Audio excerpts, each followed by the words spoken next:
লাগাতার মোদী সরকারকে কোণঠাসা করার পর অবশেষে কেন্দ্রীয় শিক্ষামন্ত্রীর পদ থেকে ধর্মেন্দ্র প্রধানের ইস্তফা আদায় করে নিয়েছে ককরোচ জনতা পার্টি। এই ঘটনাকে ঐতিহাসিক জয় হিসাবে দেখে সিজেপি শিবির উল্লাসে ফেটে পড়ে।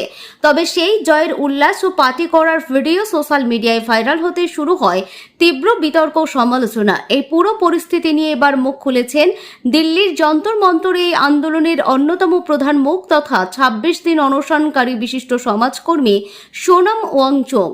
সোনাম ওয়াংচুকের সংযত হওয়ার বার্তা সমালোচনার ঝড়ের মাঝে সোনাম ওয়াংচুকের সাফ কথা, বিজয়ের সঙ্গে বিনয় থাকা আবশ্যক।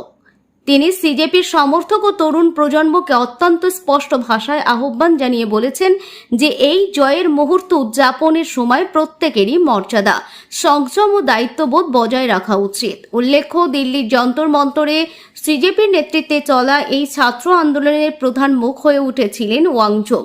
অনির্দিষ্টকালের অনশন শুরু করার পর থেকে তিনি একটানা আন্দোলনকারীদের পাশে ছিলেন। পরে পুলিশ জোর করে তাকে সরকারি হাসপাতালে নিয়ে যাওয়ার পর গত 23শে জুলাই তিনি তাঁর টানা ২৬ দিনের অনশন ভঙ্গ করেন।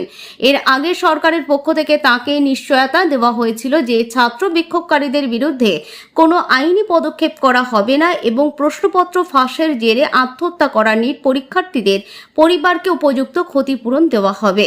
সিজেপির উল্লাস ও সমালোচনার ঝড় ২ মাস আগে সোশ্যাল মিডিয়ায় নিছক একটি ব্যঙ্গাত্মক পেজ হিসাবে পথ চলা শুরু করা সিজেপির এই উদযাপনের ভিডিওগুলি অনলাইনে ছড়িয়ে পড়ার পর থেকেই তীব্র সমালোচনার মুখে পড়ে। আন্দোলনটির সমর্থক এবং রাজনৈতিক বিরোধী উভয় পক্ষেই এই ধরনের উদযাপনের সময়ও দৃশ্যপট নিয়ে প্রশ্ন তোলে। সোশ্যাল মিডিয়ায় বহু ব্যবহারকারী যুক্তি দেন যে নিট ইউজি প্রশ্নপত্র ফাঁসের জেরে বহু শিক্ষার্থী ও তাদের পরিবারের যে অপূরণীয় ক্ষতি হয়েছে এবং আত্মহত্যার মর্মান্তিক ঘটনা ঘটেছে তার প্রেক্ষিতে এই ধরনের উল্লাস অত্যন্ত অসংবেদনশীল।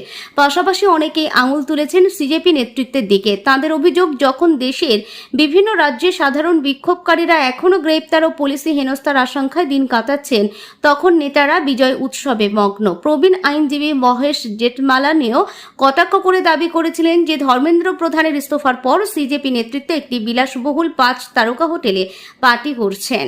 সিজেপির সাফাই ও সৌরভ দাসের প্রতিক্রিয়া এই সমস্ত সমালোচনার মুখে দাঁড়িয়ে সিজেপির মুখপাত্র সৌরভ দাস জানান যে ভিডিওগুলিতে আসলে বর্তমান তরুণ প্রজন্মের নিজস্ব মানসিকতাই প্রতিফলিত হয়েছে। এক্সে তিনি লেখেন, যত সময় প্রয়োজন আমরা রাস্তায় বসে থাকতে পারি, আমরা নাচতে নাচতে প্রতিবাদ করতে পারি, আমরা কোল্ড কফি খেতে খেতেও সংগঠিত হতে পারি। তিনি আরও দাবি করেন যে সরকার বা কিছু টেলিভিশন উপস্থাপক আজকের জেনজিদের ভাষা বোঝেন না। অন্যদিকে 5 স্টার হোটেলে পার্টির অভিযোগ তীব্রভাবে উড়িয়ে দিয়ে সৌরভ জানান, ওটা